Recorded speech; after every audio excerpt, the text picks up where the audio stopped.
Masih bersama saya Rahya Par pemirsa, dan berikut kembali kami sampaikan berita Mataram hari ini.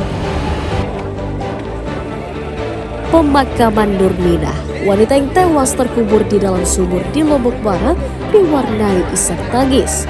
Keluarga minta pelaku dihukum setimpal.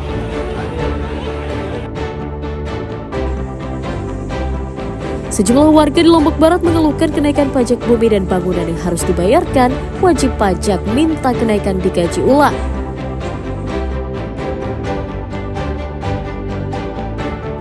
Ratusan santri pondok pesantren di Lombok Tengah antusias mengikuti cek kesehatan gratis di sekolahnya.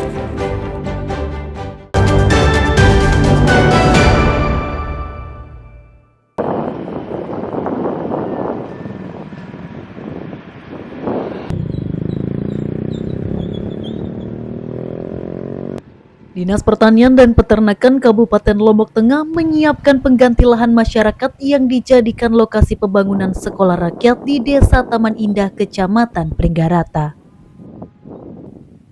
Proses penggantian itu mengingat lahan seluas 9,9 hektare yang akan dibangun untuk sekolah rakyat tersebut merupakan lahan produktif atau lahan pertanian pangan berkelanjutan atau LP2B. Pemda menyiapkan lahan pengganti seluas 7,6 hektare yang berlokasi di Desa Mekar Damai, Kecamatan Praya, yang menjadi cadangan lahan pertanian pangan berkelanjutan. Penggantian lahan tersebut dengan lahan pertanian lainnya bertujuan mempertahankan hasil produksi pertanian agar tidak menurun akibat pembangunan sekolah rakyat. Dinas Pertanian menegaskan luas areal yang akan terpakai untuk membangun sekolah rakyat hanya 7,6 hektare saja, sehingga sisa lahan tersebut tetap dapat dikelola untuk sektor pertanian. Nanti yang akan digunakan dari lahan yang 9 hektar itu yang akan digunakan untuk sekolah rakyat itu sekitar 7. Kita enggak, kan penggantinya sekitar 7. Oh, berarti nggak 10 hektar. Lahannya memang seluas itu, tapi kan yang diminta itu sekitar 7 hektar. Kita tetap kita, tapi masih nunggu dulu dari atas ke bawah ini. Yang membuat ini masih nunggu. Pemerintah daerah Kabupaten Lombok Tengah masih menunggu rekomendasi status pengalihan lahan produktif untuk dijadikan lokasi pembangunan sekolah rakyat dari Kementerian Pertanian. Lukmanul Hakim melaporkan dari Kabupaten Lombok Tengah.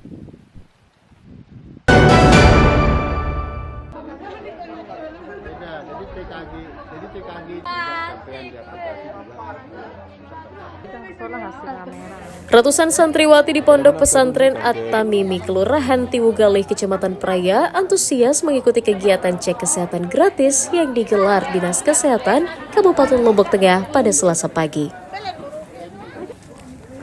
Pemeriksaan kesehatan gratis meliputi pengecekan tinggi badan, berat badan, serta tes darah untuk memastikan kesehatan para santriwati serta mendeteksi penyakit sejak dini. Dinas Kesehatan mengonfirmasi program cek kesehatan gratis ditargetkan menjangkau 1,1 juta penduduk mulai dari unsur pelajar, mahasiswa, dan masyarakat. Namun hingga minggu ketiga bulan Agustus, jumlah yang baru terlaksana hanya 2,34% saja dari jumlah sasaran atau sekitar 13.247 orang. Anak masuk sekolah ya, sekarang kan mulai bulan Juni ya, Juni sampai seterusnya ini kita lakukan, terutama terkait dengan para anak remaja ini kan lebih banyak kecenderungan anemia. Kemudian ada juga skema khusus tadi yang jarang terimport memang terkait dengan pelayanan ANC ya, ibu hamil dan bayi bonus.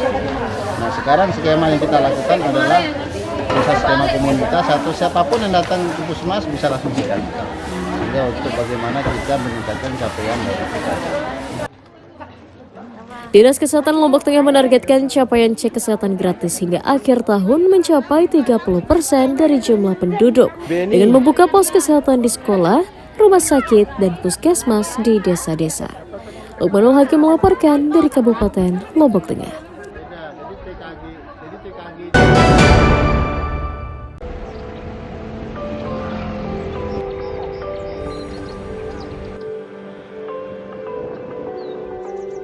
Liburan ke Pulau Lombok tidak akan lengkap jika tidak mengunjungi salah satu destinasi wisata desa tradisional bernama Desa Adat Sade yang berada di Kecamatan Pujut, Kabupaten Lombok Tengah.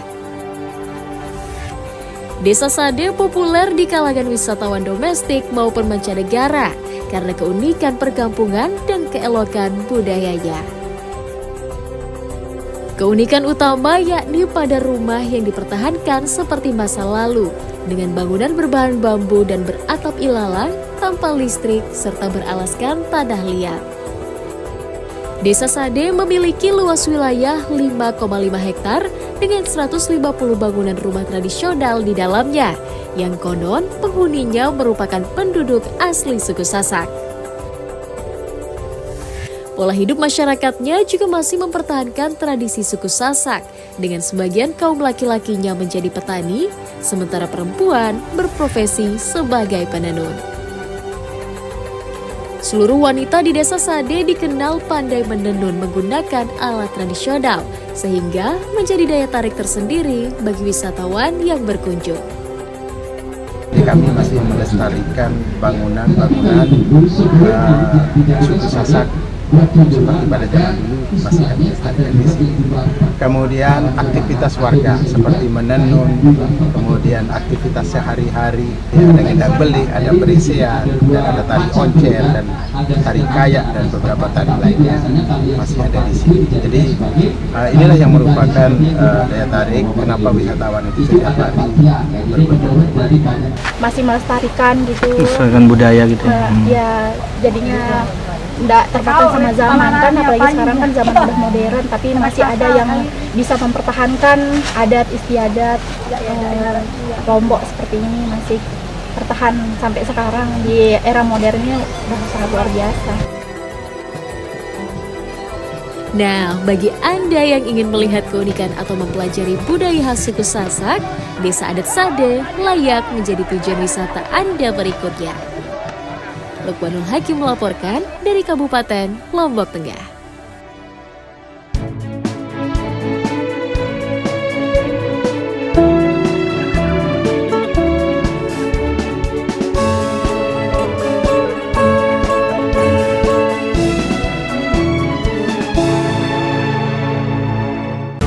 Baiklah pemirsa, informasi tadi sekaligus menutup perjumpaan kita kali ini.